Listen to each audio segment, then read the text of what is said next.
Alors, bonjour à tous. Alors, les gens qui vont continuer, les gens vont continuer quand même d'arriver. Alors, bon matin. Merci d'être là. C'est toujours un plaisir de partager des beaux rêves de voyage. Et ce matin, on a tout un voyage. Alors, je dis souvent que ça fait partie des voyages d'une vie, hein, le Groenland. C'est vraiment un rêve pour beaucoup. Alors, j'espère que ce matin, on va vous donner le goût de partir. Je vais débuter avec Nathalie, qui est mon contact avec l'entreprise avec qui on travaille en Europe, qui est une entreprise francophone. Donc, ça s'adresse vraiment à nos clients francophones au niveau du Québec. Nathalie, je vais te laisser le choix de te présenter et de présenter peut-être l'entreprise que je peux nommer, qui s'appelle Grand Espace, qui est quand même une entreprise importante et dont ce matin, nous avons comme invité M. Christian Kem, qui est le propriétaire de cette entreprise, qui a parti cette belle entreprise, qui est un passionné. Alors, Nathalie, je te laisse la parole. Bonjour, bon matin à tous. Bonjour Denise. Merci de nous recevoir bien une troisième fois pour ces webinaires. Alors, quoi vous dire pour que vous ayez une bonne idée de ce qu'est notre compagnie? Moi, je dirais, il y a 4 éléments à connaître, à retenir. Numéro 1, nous sommes francophones. Alors, nous sommes basés en Suisse et en France. Nos clients le sont, nos passagers et puis, aussi et surtout nos guides, ceux qui vous accompagnent à bord, des bateaux. Voilà, donc il y aura pas de mélange de langue à bord, c'est complètement francophone parce qu'on est français, on est suisse. 2e élément qui est important, c'est, que nous ne naviguons que sur des petits bateaux. Alors, le plus grand peut accueillir 72 passagers, parfois, dans certains cas, un tout petit peu plus, mais jamais plus de 140. Mais nos bateaux qui sont vraiment notre cœur de métier, ce sont des petits yachts polaires qui, accueillent 12 passagers. Alors pourquoi des petits bateaux? Parce que déjà des petits bateaux, c'est plus écolo.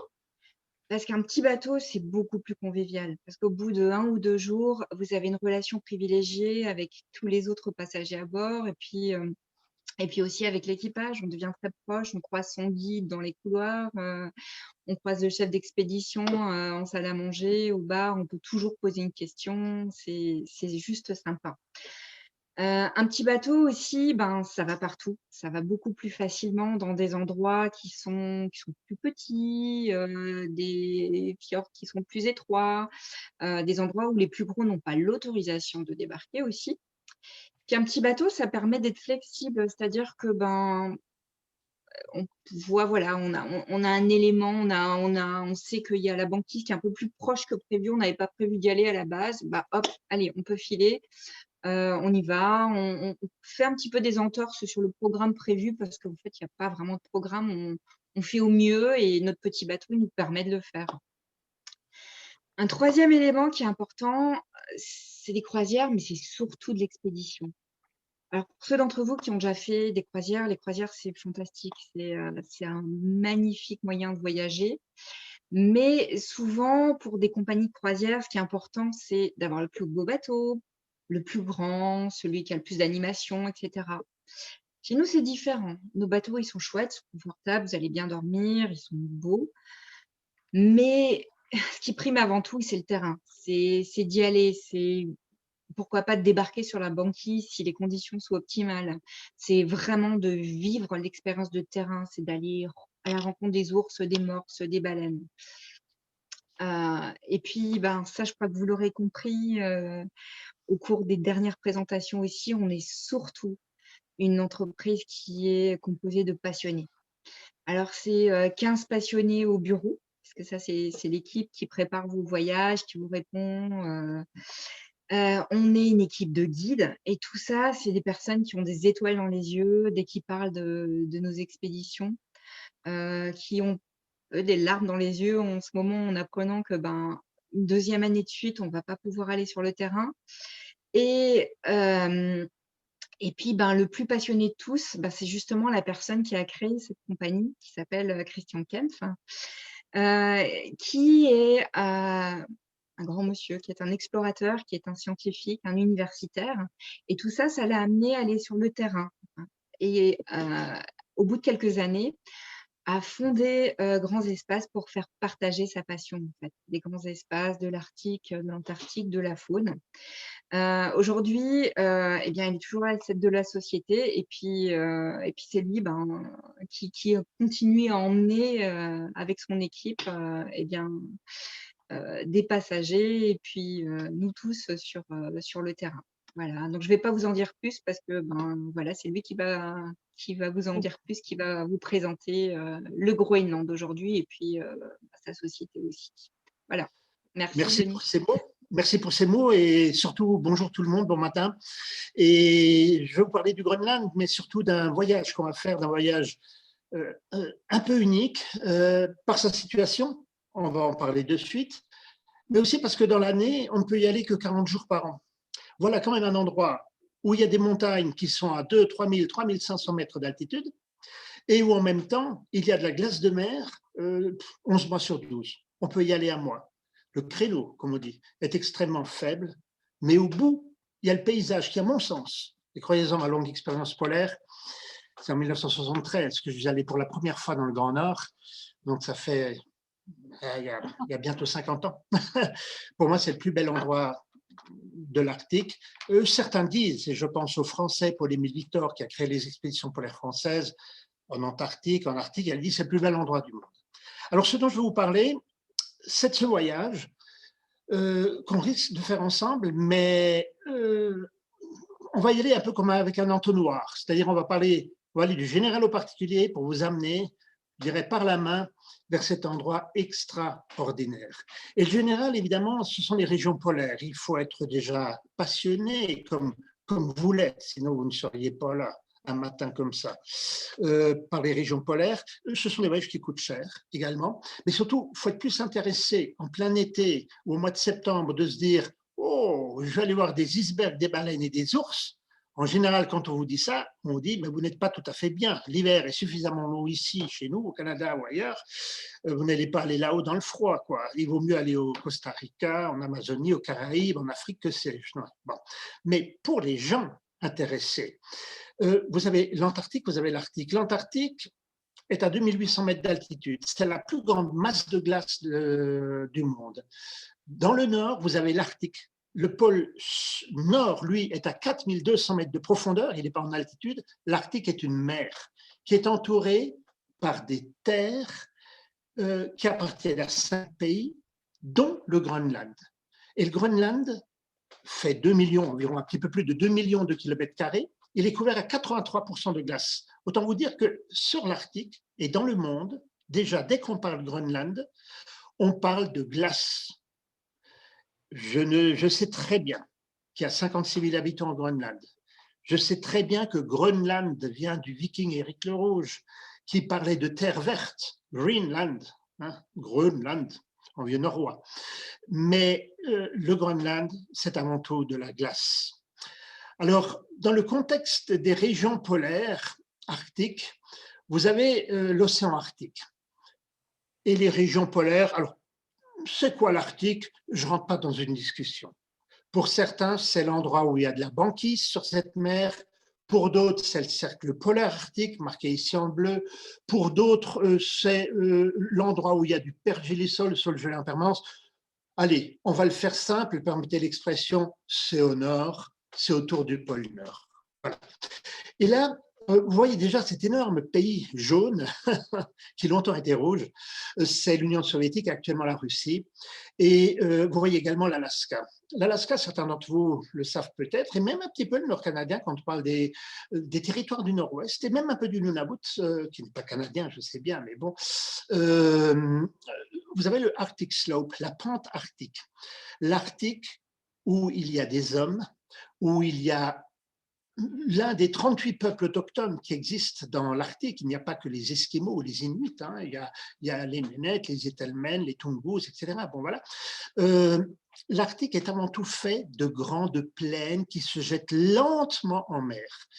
Et 70% de l'Arctique, c'est ça.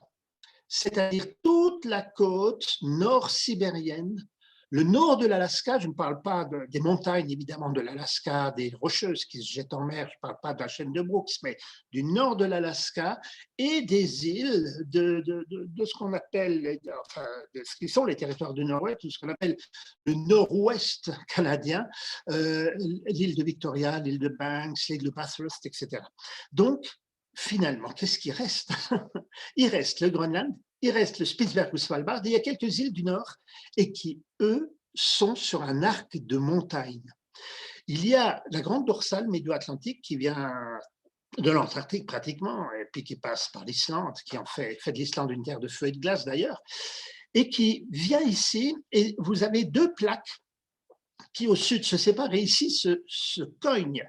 Et vous avez donc des montagnes qui apparaissent. Et les plus grandes montagnes de l'Arctique se trouvent Spitzberg, 1717 mètres d'altitude, se trouve dans le nord canadien, plus de 2000 mètres, et se trouve au Groenland. Et qui dit montagne, dit automatiquement déjà paysage extraordinaire. Et d'autre part, dit également, vu qu'on perd 0,7 degrés tous les 100 mètres, dit présence de glace. Et voilà donc le Groenland sur le plan physique. Le Groenland, c'est de la glace, je vous l'ai dit, mais cette glace se trouve au niveau central avec des calottes glaciaires, mais se trouve également sur la mer. Le Groenland, c'est, en dehors de l'Antarctique, qui est dans l'hémisphère sud, l'anti-arctique des Grecs, hein, ils appelaient l'Antarctique l'anti-arctique, parce qu'ils pensaient que la Terre ne pouvait tourner que s'il y avait une autre masse de glace dans le sud. Voilà. Et les Grecs savaient ou pensaient déjà qu'il y avait de la glace dans le nord. Donc, cette glace, cette calotte, est une vraie production d'icebergs géants. Chaque année, ce sont 30 000 à 50 000 icebergs géants qui sont produits sur les côtes du Groenland, dans ces paysages de pics de glace qui sont déchiquetés. Et l'image que vous avez à l'écran montre parfaitement. Et elle vient de l'est du Groenland. Alors vous voyez les icebergs géants, ces cathédrales de glace à la dérive. Vous voyez ces sommets qui ici culminent à environ 2000 mètres pour le plus haut que vous voyez, mais vous voyez aussi la toundra, et ça amène la vie, une vie extraordinaire, vous allez le voir, une vie humaine, une vie animale également. Et puis enfin, vous voyez ici un tout petit bateau, car ces régions se découvrent, mais sont très peu peuplées. Le Groenland a une capitale, avec environ 15 000, 17 000 habitants, plus une petite banlieue, je dirais.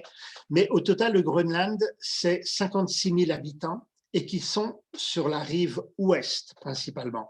Sur la rive est, où on a envie de vous emmener, ben voilà ce que vous allez voir. Des énormes glaciers. Vous allez voir le plus grand fleuve de glace qui existe en Arctique.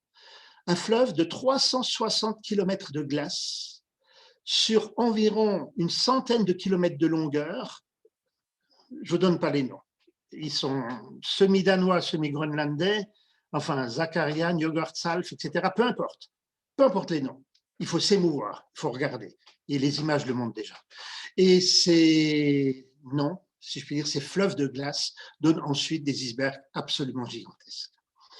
Je vous ai dit tout à l'heure combien, pour moi, la toundra est importante, cette végétation rase, parce que c'est grâce à cela qu'il y a une faune qui est là. Et c'est grâce à cette faune qu'il y a également des peuples autochtones qui n'existent pas sur l'est du Groenland, ou n'existent plus depuis 1828 ou 1823 sur l'est du Groenland. Et c'est pour ça qu'il a été créé ici un parc national, le plus grand parc national du monde. Pensez donc, 472 000 km². C'est absolument gigantesque. Et là, c'est le domaine des ours blancs, c'est le domaine des bœufs musqués, ces petits taurillons mi-ovins, mi-bovins qui sont des survivants de la préhistoire, c'est le domaine des renards polaires, c'est le domaine de la chouette des neiges, c'est le domaine du loup polaire qui existe au Groenland comme en terre d'Ellesmer ou Nunavut. Bref, c'est une faune qui est présente sur la Terre et ce sont surtout des mers très riches. Le Groenland, 95% de l'économie du Groenland, cette année encore, repose sur les richesses marines. Bon, le Groenland est lourdement subventionné par le Danemark. Le Groenland espère un développement touristique, d'une part, mais également un développement minier important et a déjà des belles ressources minières, un potentiel minier d'ailleurs, gazier, pétrolier extrêmement important. Mais le Groenland, courageusement d'ailleurs, il y a un mois et demi, a voté pour un Groenland blanc. Un Groenland de tourisme, un Groenland d'eau, un Groenland de glace, un Groenland qui ne met pas en danger l'avenir de la planète. C'est une décision que je salue. Permettez ce petit clin d'œil politique. Je n'ai rien à voir avec la politique du Groenland, mais il faut le signaler. Il faut le signaler. Ce sont les Groenlandais qui veulent conserver leur Groenland. Et moi, je dis bravo, parce qu'ils ont préféré voter ça plutôt que de dire on va être indépendant en ayant tout plein de pétrole, plein de gaz. Bon, parenthèse politique fermée, ce n'est pas le but de cette session.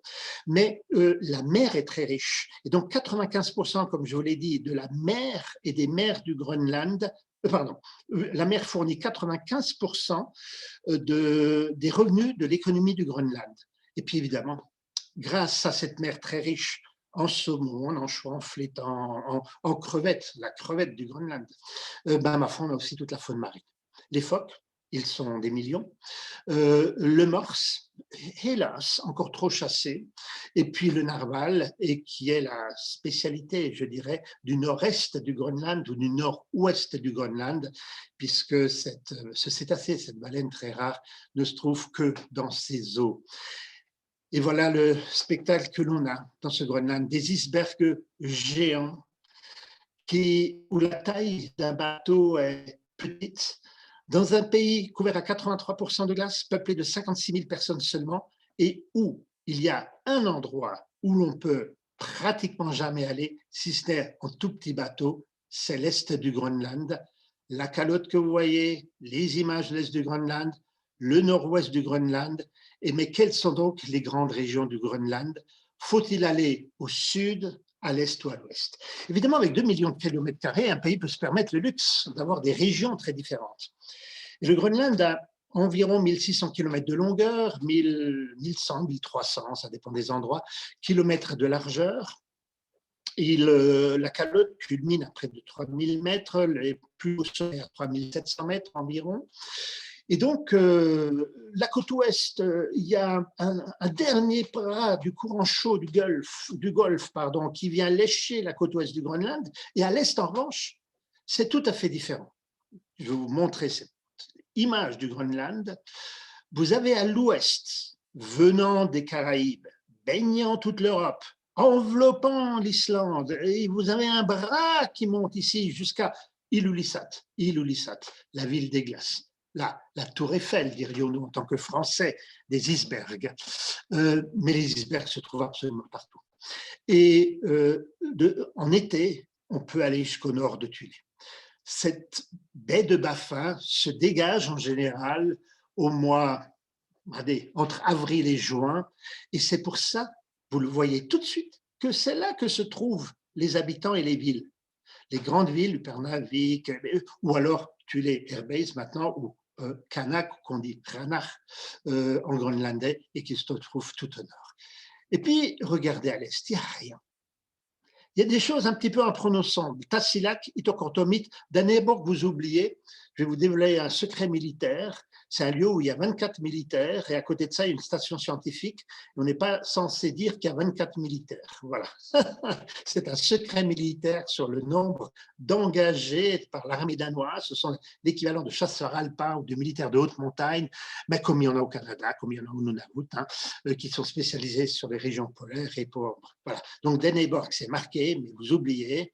Et il y a ici une petite ville de 450, petit village de 450 habitants qui a été créé. Et la seule ville de 2000 habitants qui existe ou qui existait, c'est Tasiilaq ou Ammassalik. Donc ici, on n'a rien. Et c'est là qu'on a envie de vous emmener. Et pourquoi il n'y a rien? Il n'y a rien parce que ici, venant du bassin polaire dans le nord, venant du bassin polaire, vous avez chaque année 3000 kilomètres cubes de banquise, de glace de mer qui dérivent. Soyons d'accord, ce n'est pas la calotte qui est au milieu. Au milieu du Groenland, on a de la glace qu'on appelle de terre, qui vient de la neige, qui se transforme et qui donne de la glace. La mer qui fond et qui donne par moins 1,7 degré environ de la glace, ça, c'est de la glace de mer ou de la banquise. Cette banquise se forme dans le bassin polaire, mais est évacuée. Et elle est évacuée par quelques endroits, le détroit de Bering, mais surtout par ici, par le détroit, comme on dit, de Fram. Et il n'y a qu'un mois. Globalement, c'est entre le 20 août, et pas toujours, hein, parfois c'est le 25 août, jusqu'à fin septembre qu'on peut aller là. Et c'est pour ça qu'il n'y a personne, tout simplement. Et c'est pour ça qu'il y a très peu de bateaux qui y vont, tout simplement. Parce qu'en plus, pour ne pas être coincé, pour ne pas être bloqué, le gouvernement du Groenland demande à ce que ce soit des bateaux polaires, à ce que ce soit des bateaux renforcés glace, etc. Oh, je vous mets à l'aise. Moi, ça fait depuis 1978 que je vais dans cette région et j'ai l'habitude, mais ils font 11 autorisations différentes pour y aller. Hein. Bon, c'est pas de l'autorisation de port, là, on parle des autorisations radio, mais ça, c'est pas votre job. Profitez, venez, profitez. Mais notre job, c'est d'organiser tout ça. Et donc, on va dans cette zone et le parc national du nord-est du Groenland a été fondé en 1900, enfin, plusieurs années, 74 et ensuite il a été agrandi pour couvrir maintenant 472 000 km². Et j'avoue que derrière cette barrière de glace, il y a les paysages que vous allez voir, mais il y a aussi en plus un climat tout à fait particulier. Dans l'hémisphère nord, vous le savez, les perturbations viennent de l'ouest. Et qu'est-ce qu'elle rencontre? Elle rencontre les sommets du Groenland, à 3000 mètres d'altitude. Donc tout tombe. Ça fait de la neige, ça fait de la glace, tant mieux pour tout le monde. Mais sur l'est, il se crée un effet d'air chaud, de föhn, et toute cette région, et je ne mens pas, je n'ai pas envie de vous attirer en vous parlant d'Italie, mais ça s'appelle la Riviera polaire. Ici, en plein été, vous avez plus 15 degrés. Alors quand il fait froid, il fait 0. Hein. Bon, voilà. Mais s'il fait bon, il fait plus 20, plus 25 degrés. C'est la région, et là on oublie les problèmes de réchauffement du climat qui sont catastrophiques, hein. Soyons clairs, dans l'Arctique, hein. Vraiment catastrophiques. C'est clair et net. Et hier encore, le rapport du GIEC l'a souligné, c'est de l'ordre de 5 degrés dans l'Arctique, alors que c'est 1,5 degré ailleurs. Hein. Bon, bref. Mais en dehors du réchauffement du climat, vous avez ici une véritable Riviera arctique. Alors les régions, on va les passer rapidement, permettez l'expression en revue. Groenland, le pays vert. Si un jour ça vous tente, une fois que vous aurez été séduit par le parc national de faire un tour de Groenland, ben, revenez avec nous, il n'y a aucun problème, on vous emmènera ailleurs. Alors je dois vous dire quand même, hein, on vous emmènera là où il y a un peu de moustiques dans le sud, hein, des maringouins. Bon, mais c'est l'endroit aussi. Vous voyez ici une ferme, c'est l'endroit où il y a 300 petites fermes, il y a 30 grandes fermes, on y élève des moutons, on y élève des vaches. Et les Vikings avaient jusqu'en 1453 deux implantations, l'implantation du sud, l'implantation de l'est. Alors à l'inverse, au nord, le Groenland, c'est le pays des Esquimaux. Et là, vous savez, nous, on s'amusera énormément à vous montrer des restes d'Esquimaux terrestres, comme on dit. Parce que les Esquimaux ont cette caractéristique, c'est de se déplacer en kayak pour la chasse ou en oumiak, qui sont des bateaux où on ramait. Sans aucun machisme, c'était les hommes qui chassaient et les femmes qui ramaient sur les grands bateaux. Hein, voilà. Mais oumiak ou kayak, ça, on le trouve partout au Groenland. Mais ici, la photo qui est montrée, c'est Qaanaaq ou Ranach, et nous sommes tout à fait au nord, et c'est l'inverse du sud. Là, il n'y a que de la glace. Nous sommes au nord-ouest du Groenland, et c'est aussi des endroits où un jour, on pourra vous emmener. Mais là où on veut surtout vous emmener, c'est dans ce nord-ouest ce nord-est de l'Arctique. Alors vous allez me dire, quand est-ce qu'il faut y aller? Ben, j'ai déjà répondu. Hein. Bon, d'abord, n'allez pas au Groenland en hiver. Surtout pas au nord du Groenland, il fait sombre, il fait nuit. C'est comme au nord du Canada. Voilà, on ne voit rien. Ah si, moi j'y suis allé beaucoup. J'adore les aurores boréales. J'adore ces lueurs quand il y a de la neige et que les étoiles se réfléchissent sur la neige. J'adore ça. Mais bon, pour compter les ours qui dorment au demeurant, pour la plupart, ou pour compter les bœufs musqués, ça ne vaut pas la peine. Ensuite, il fait froid. Hein. Bah, écoutez, ça ne vaut pas la peine de vous faire beaucoup de dessins. Vous avez le mur canadien, vous savez comment ça se passe. Le moins 50 degrés Celsius, pas Fahrenheit, hein, c'est régulier sur la côte est du Groenland. Autant il fait plus 20 en été ou plus encore, autant en hiver, il fait froid. Donc c'est clair, globalement, il faut voyager en été. Et sur la côte nord-est, alors vous rencontrerez des gens qui vous ont dit « Ah, j'étais au mois de juin au Groenland, c'était génial ». Ouais, sur l'ouest. Sur l'est, l'est n'est accessible que 2 mois. Et le parc national, qui est l'endroit, le cœur de la beauté du Groenland, il n'est accessible qu'un mois par an. Alors les paysages que vous verrez, alors ici vous voyez la côte ouest. Alors ici, sur la gauche de l'image, vous voyez une chose un peu particulière, c'est une aurore boréale alors qu'il fait jour. Vous savez que les aurores boréales sont présentes, somme toute l'année durant. Hein, et il suffit d'un petit ray de nuit, il suffit d'une petite lumière de nuit, je dirais, pour que ces aurores puissent apparaître. Mais surtout, on est au pays des icebergs géants. Le nord-est du Groenland a une particularité que je ne vous montre pas en image, du moins partiellement. Je vous montre cette image parce que vous voyez ici, allez, je vous fais une confidence, ce n'est pas le plus grand des icebergs ici, hein, mais je vais vous montrer cet iceberg parce que le nord-est du Groenland a la particularité d'être la région de l'Arctique où on trouve les immenses icebergs tabulaires. Ou vous tapez sur le net ou vous demandez à des amis qui étaient déjà dans les régions polaires où on trouve les icebergs tabulaires, tout le monde vous répond l'Antarctique. Et ils ont raison. Il y a un mois encore, il y a un iceberg gigantesque, de la taille de la Belgique, ou plus, pardon, maintenant il est de la taille de la Belgique, 2 fois la Belgique, 60 000 km², c'est pas rien, hein, qui s'est détaché. Bon. Ça c'est clair. Et ensuite il se casse en petits morceaux. Mais au Groenland, vous avez la calotte qui tombe. Cette calotte, elle est torturée par le relief. Elle se casse, elle vient et finalement, raf, les glaciers ils vêlent, comme on dit.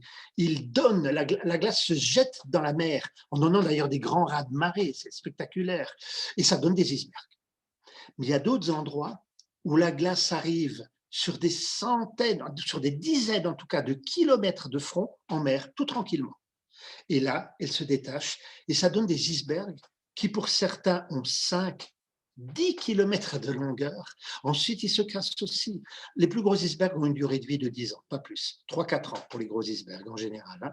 Donc, vous avez ces gros icebergs tabulaires et ça, je dirais, c'est la griffe. C'est la signature du nord-est du Groenland. Vous avez évidemment parmi les plus grands icebergs, hein, mais vous avez surtout des grands icebergs tabulaires. Alors, ne me faites pas dire ce que je n'ai pas dit. Je sais que le glacier de Humboldt, le glacier de Petermann donne aussi des icebergs tabulaires dans le nord-ouest, mais ce que je vous dis, de manière claire, moins nombreux. Et puis ensuite, vous avez ces maisons comme Scoresby-Sund ou ailleurs, et puis vous avez ces petites bêtes noires, ce sont les bœufs musqués, survivants de la préhistoire. Écoutez, je dois vous dire sincèrement que je ne suis jamais passionné pour le bœuf musqué. J'ai étudié les prédateurs, les grands prédateurs. C'était l'objet de mes thèses à l'université, donc j'étais plutôt ours blanc que ruminant, je dirais. Mais les clients, hein, parlons ça tout simplement, les passagers, les participants sont passionnés par l'écologie de cet animal qui survit ici. Déjà, quand il naît, le bœuf musqué, c'est pas facile. Hein. Il sort du ventre de sa mère qui est à 30-40 degrés, et puis d'un coup, il se trouve par moins 50. Conclusion, il a des grands poils et il a une vie tout à fait particulière. Bon, alors comment découvrir tout ça ? Vous allez me dire. D'abord, en vous adressant à la bonne agence et vous avez la bonne adresse au travers de Denise, de Charlotte et de toute son équipe. Ensuite, comment y aller ? Alors, c'est clair que Nathalie vous l'a dit, si vous voulez, ce sont des régions qui sont des régions belles. Et si moi-même je me passionne pour ces régions, et si j'ai envie de vous y emmener et d'emmener d'autres gens, c'est parce que ces régions, paradoxalement, se menacent. Je vous ai parlé de pêche, je devrais vous parler de surpêche. Je devrais vous parler du grand projet australien-chinois de la plus grande mine de zinc qui doit ouvrir dans le parc national au nord du Groenland. Bon, etc. Encore une fois, je ne suis pas un militant écolololo, moi. Je ne suis pas ici, en plus, aujourd'hui, pour parler de protection de la nature. Mais mon engagement, c'est d'essayer de montrer ces régions pour que vous en deveniez les ambassadeurs. Si vous n'aimez pas, ouf, vous revenez chez vous, vous dites c'est nul, ça vaut rien, on va y faire que de l'exploitation minière, et tant mieux. Mais si vous y allez, si vous trouvez ça beau, ben, c'est certainement pas vous qui allez encourager l'exploitation à outrance de ces régions. Vous voyez, c'est ça le sens. Notre sens, c'est de vous emmener au bout du monde pour protéger ces univers du bout du monde, mais aussi, j'aime cette expression, sur la pointe des pieds.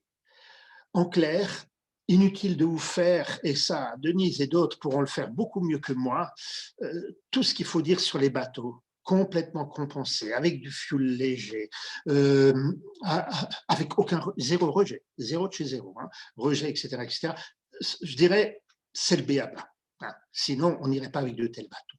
Mais ensuite, aussi, il faut y aller sur la pointe des pieds et débarquer là. Potentiellement, un bateau de 200 places a le droit d'y aller, pas plus, hein, mais 200, ils ont le droit d'y aller, mais débarquer à 200 dans ces endroits, c'est pas possible. Donc nous, on a clairement pris le bateau, le bateau des petites embarcations, je dirais des petits bateaux. Alors l'Ocean Nova, évidemment, d'abord, c'est notre bateau amiral, hein, c'est l'ancien express côtier du Groenland qui a été mis en place, mais surtout, on va aller tous ensemble sur ces petits bateaux, notamment sur l'Explorer. L'Explorer, c'est un bateau groenlandais, lui aussi. Alors, ça a été un bateau, l'armateur, il en est tout amoureux parce que c'était le bateau favori de la reine du Danemark.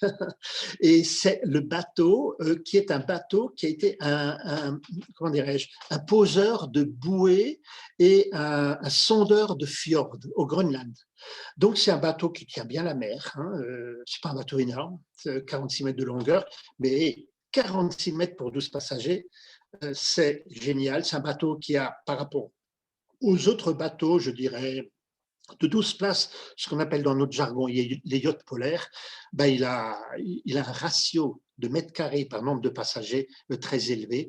Et puis, pour ce premier voyage, qu'on risque de faire tous ensemble, ben on vous a simplement réservé le meilleur bateau. Hein. Mais je le dis franchement, pour moi, c'est le meilleur bateau. Bon, accessoirement, sachez que pendant près de 1 an et demi, il a été refait dans les chantiers européens. Et puis voilà. Donc, les bateaux, les voilà. Hein, aussi bien le Nanook, qui est un nom bien groenlandais, l'Ocean Nova. Et puis maintenant, comment se passe un tel voyage? Et c'est par ça que je terminerai, parce que je voudrais surtout vous laisser ensuite le temps en question. Alors, ça c'est un de nos chefs d'expédition, c'est pas un prédicateur, mais c'est le chef. Pourquoi on a aimé mettre cette photo?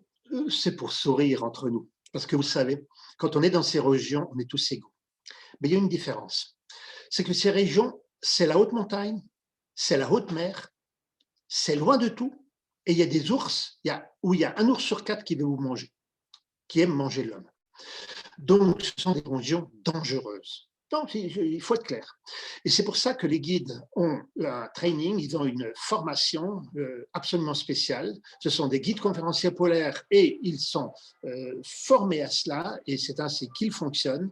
Et puis, d'un autre côté, c'est eux qui, avec le commandant, et en fonction des conditions météorologiques, des conditions de mer, et si on voit des animaux, si on voit des baleines, on ne va pas dire non, il est temps de manger, on ne va pas voir les baleines, ou on est attendu le lendemain matin à 8h à tel endroit. Non, non, on se détourne, on va voir les baleines. Idem pour un ours, idem pour d'autres choses. Donc, c'est eux qui font ce programme. C'est pour ça qu'il n'y a pas une croisière expédition qui ressemble à l'autre. La seule chose qui est permanente, c'est que vous avez une équipe de spécialistes. Alors évidemment, il y a toujours le spécialiste d'oiseaux, il y a toujours le spécialiste des baleines, hein, autour du Saint-Laurent, mon Dieu, il y en a des spécialistes de baleines, il y a d'ailleurs Oliver Capelière, il y a Marc Hébert, enfin, mon Dieu, il y a Benjamin Di, on en a des Canadiens et des Québécois dans nos guides. À partir du moment où ils parlent bien français, ça va. Et en revanche, la caractéristique, c'est qu'il y a toujours des guides, toujours des experts, évidemment dans ce qu'on aime bien, dans ce qui trotte, vole et bouge, mais aussi dans ce qu'on ne connaît pas. Par exemple, à gauche, cette fille, Anaïd Gouvenot, est spécialiste du plancton. En haut, vous voyez une spécialiste des Inuits, Christiane Drieux, qui regarde avec Rémi Fabre de la neige avec une loupe. Il y a 40 mots différents pour parler de neige pour les Inuits. Bon, il y en a un peu plus au Canada qu'en France, mais en France, on dit neige pour la ligne. Hein. Bon, voilà. Donc, c'est vous ouvrir les portes d'un monde qu'on ne connaît pas. Audrey Rostuel est géologue. Voilà. Et comme dit, c'est chaque fois une équipe de spécialistes et une journée en expédition. Oh, j'ai presque pas envie de vous parler. Pourquoi? Parce que toutes sont différentes. Retenez simplement que 2 choses. Premièrement, moi, en premier lieu. Mais nous tous, nous sommes conscients que ce voyage, pardon de parler aussi sincèrement, il est cher. Les vols avions coûtent près de $2000 pour aller là-haut.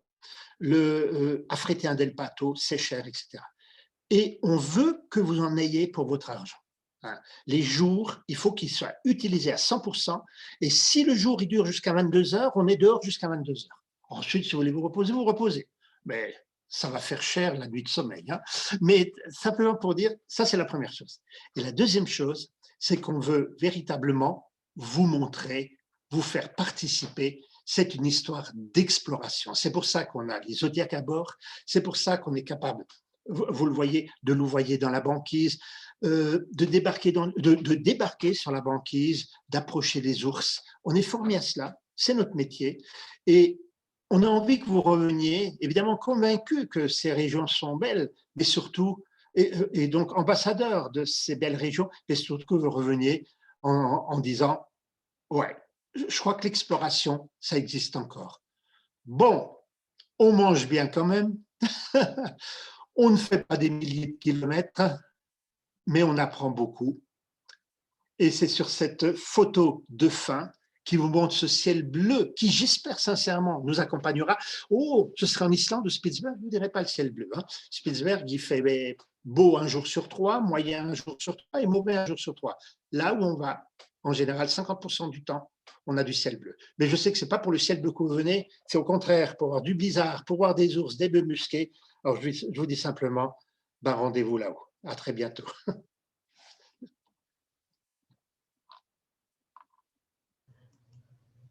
Merci, M. Christian. Écoutez, j'en avais plein les oreilles et la vue. Merci beaucoup pour cette magnifique présentation.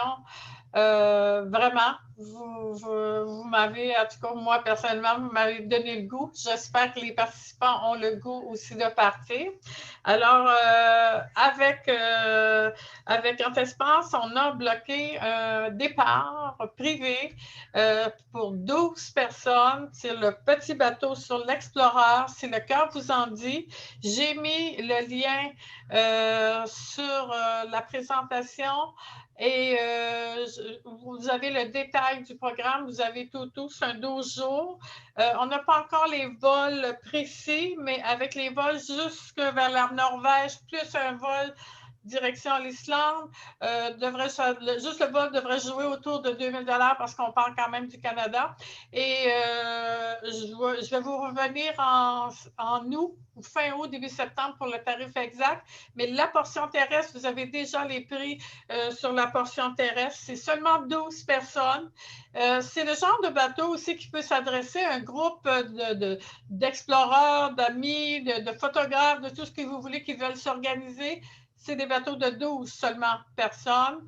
Alors, je pense qu'on vous l'a expliqué, c'est très convivial et vous allez en avoir pour votre argent, c'est sûr. Et merci beaucoup, beaucoup encore, M. Christian, pour votre belle passion. Ça fait des lunes que vous êtes là-dedans. Alors, moi, j'ai vraiment confiance que les gens vont en avoir pour leur argent. Alors, merci beaucoup. Merci aux gens d'avoir participé. Je pense que je n'ai pas vraiment beaucoup de questions. C'est surtout, je pense que c'était tellement clair ce que vous nous avez partagé. Ça dit merci de partager avec nous votre passion. J'ai Manon Lassette qui dit bravo, on ressent votre enthousiasme et amour de cette terre. Merci, Christian. Notre madame dit grand merci. Alors, je pense que c'est clair. C'était vraiment, là, je pense que j'ai jamais suivi de conférence avec autant d'attention et de passion. Oh, oui, merci beaucoup. Ça a été vraiment bien. Et s'il y a des gens qui ont des questions, vous pouvez me faire suivre vos questions. Ah, il y a une question ici où on dit au niveau médical, est-ce qu'il y a des restrictions? Alors, pardon de répondre aussi bêtement, oui, non. Ces bateaux n'ont pas d'équipement pour les personnes qui ont des difficultés de déplacement, de chaises roulantes. Bon. Sinon, il faut savoir 3 choses. Premièrement, sur un tel bateau, il n'y a pas de médicalisation. Sur les bateaux de 75 places, oui, on est 2 médecins et un infirmier. Mais sur un petit bateau, c'est le commandant et les guides qui sont formés au premier secours. Donc, si vous voulez, pour 12 personnes, on n'emmène pas un hôpital. Donc ça, il faut le savoir. La deuxième chose qu'il faut savoir sur un tel bateau, c'est que, comment dirais-je, quand on débarque, quand on fait des activités, il y a automatiquement deux groupes. Et ça, je veux le dire sans aucune nuance, c'est pas méchant quand je dis promeneur, mais il y a des gens qui marchent tout tranquillement et qui s'intéressent aux plantes, aux pierres, à l'autre bord de plage, aux oiseaux qui sont là, etc. Et puis il y en a d'autres qui veulent randonner pour aller vers le sommet d'une montagne et faire des belles photos, comme la photo qui apparaît à l'écran. Donc, je dirais, ça c'est la deuxième chose, on adapte en fonction des personnes. Il y a toujours deux groupes. Pour 12, il y a deux groupes. Hein. Sinon, quand on est plus nombreux, il y a plus de groupes. Et enfin, pour finir avec la médicalisation, il faut savoir que si véritablement il y a un pépin, ben on est rapatrié sur l'Islande automatiquement. Le système de secours, c'est le rapatriement sur l'Islande et où il y a tous les hôpitaux, etc. Quoi.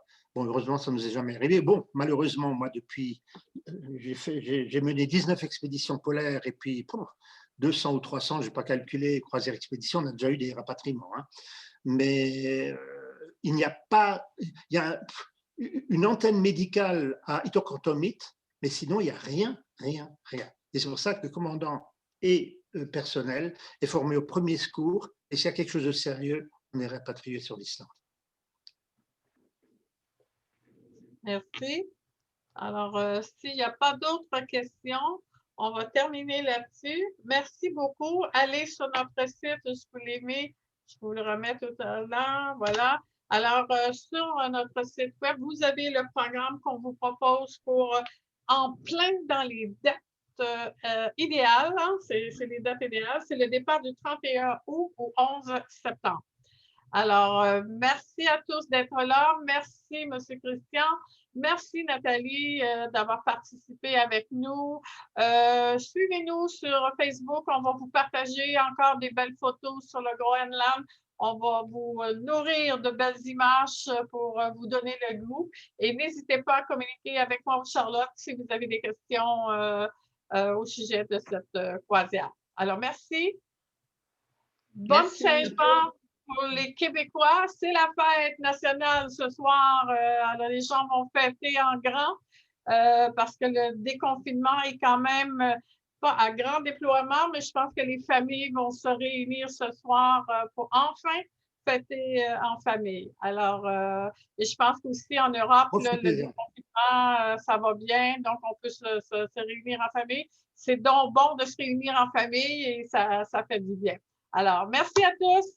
Et à bientôt. Merci. Au revoir. Au revoir. Au revoir. Merci, Christian. Merci, Nathalie. Au revoir. Au revoir. Et on se reparle bientôt. Oui. À bientôt. À bientôt.